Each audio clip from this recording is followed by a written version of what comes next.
Hello, everybody. Thanks for joining us for this version of Peter's Post. Let's call it that. It's just at the end of July here, 2021, and come August and September, lots of things start picking up again in any parish in the United States, and St. Peter's is no exception. And I thought, who better than our Director of Religious Education, Julie Pendorf, to join us to talk about some of our programs, catechetical, sacramental prep, and such programs that will begin very soon. Very soon. Okay? So Julie, as the Director of Religious Education, has made tremendous contributions since joining the staff at St. Peter's 3 years ago. And we're just going to talk to her about all the exciting things coming up. But maybe first, just tell us a little bit about yourself, your association with St. Peter's, and what you were doing before you got here. Great. Well, I've been a member of St. Peter's since 2002, when my then fiance and I were looking for a parish to call home, and we came into St. Peter's, and we've been here ever since. I taught high school theology for almost 20 years before I took this job in 2018.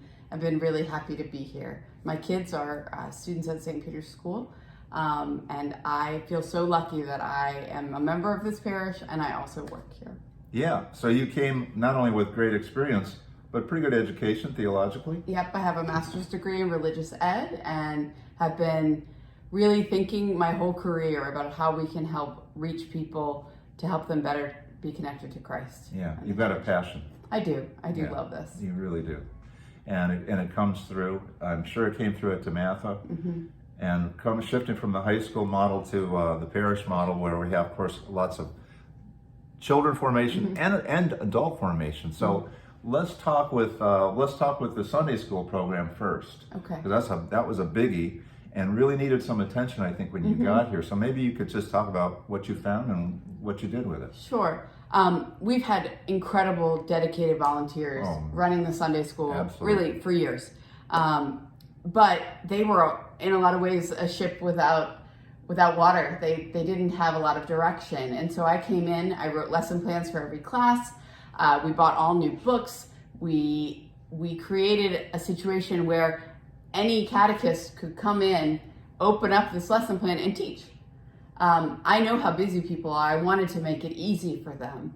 And I think we did a great job. This was obviously, we started in the pre-pandemic world, but once the pandemic hit, our Sunday school teachers really turned on a dime. They moved to Zoom. They kept those lessons going. That year in 2020, we managed to bring in all the kids who were being prepared for First Communion and Confirmation. We got it done because our catechists really stuck to the plan and got the lessons done. And then last year, the whole year of pandemic. We were online. We taught on Zoom all year. The kids actually moved to an online version of our books, and turns out everybody likes that so much that we're actually going to stick to that. And coming this fall, our hope is that we're going to meet in person twice a month, and the other 2 Sundays of the month, the kids are going to be at home doing their lessons with their families so that they can all grow in faith together. Cool. So it's going to be kind of a hybrid model this year. We're hoping, we're hoping with all the uncertainties, but that's cool. So you'll have some in-person with the catechist in person, and then at home online with something that's proven to be successful, and where families can work together. Yeah. I love it. So sacramental prep as usual, First Communions and Confirmations. We're looking at a big First Communion class. We're looking at 50 plus kids for First Communion this year. From between both the school and Sunday school. And then Confirmation, we're hoping to move up a little bit? Yep, we're hoping to celebrate Confirmation in February. Okay. We've been averaging about 30 kids in Confirmation for the last few years. It looks to be about the same this year. But we're moving it up with the hope that the kids really see Confirmation as its own thing and not connected to grade school graduation or the end of the school year. So we're actually hoping to have it before Lent starts in February. Great. Let's hope the bishop agrees and signs up to come out to St. Peter's for Confirmation. Okay, we work with a lot of adults too, bringing them into the church. We call that the Rite of Christian Initiation of Adults, RCIA.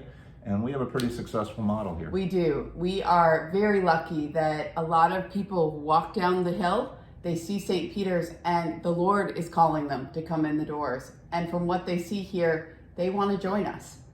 And so the last few years, we've averaged 15, 16, 17 people joining the church even in the pandemic last year, we moved totally online for the majority of the year. We had 17 people come into the church, 6 of whom were baptized. This group was incredible last year in their dedication.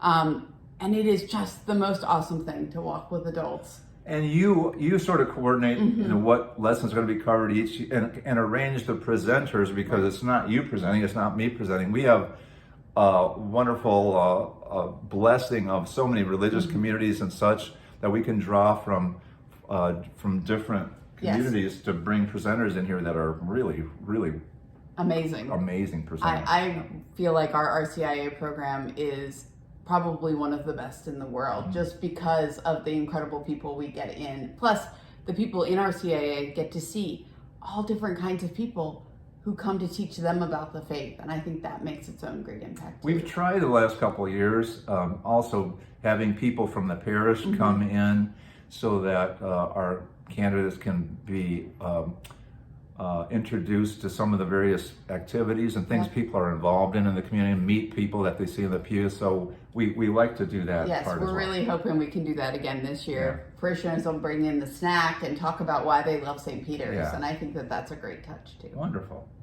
Okay, maybe the last thing we can touch on is we do a few weddings here at St. Peter's. Just a few.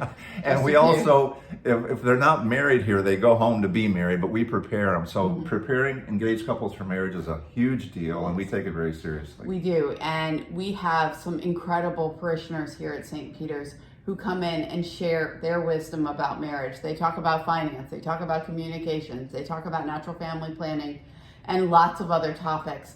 And they share from their hearts to help these couples who are preparing for marriage to grow in faith and also learn what a Catholic marriage looks like.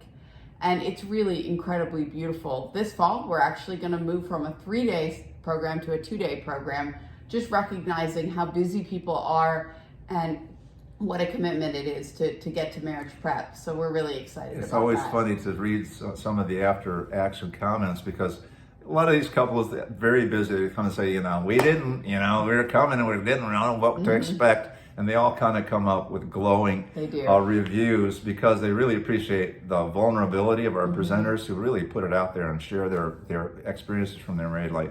And then such practical wisdom that's also shared really generates a lot of discussion among those young people. It does. And I've always shared with Father Gary, every time I finish help leading a pre-Cana class, I go home and talk to my husband about one of the new things I've learned. And I've heard these talks now 10 times, and every time they're just full of wisdom and beauty and grace for these engaged couples. Excellent. Okay. So there we covered Sunday school. We covered RCIA. We covered pre-Cana workshop. That'll all be happening very soon. We have lots of other things that Julie's involved in, like infant baptism. Let's talk about. We have to prepare the godparents and the parents. We're up to how many baptisms this year, Julie? This year already we've done 58 baptisms. Even in the pandemic year, we did almost 70. It's really amazing how many babies we're able to bring into You've got your fingers in a lot of things. I do, but I love it. And I'd love your autograph right now. Oh, thanks, Father. She's a rock star. We're glad to have her. We're happy to have her. We're blessed to have her. Hey, thanks for joining us this version of Peter Post. We'll check you out the next time with some more exciting news. God bless you. Bye.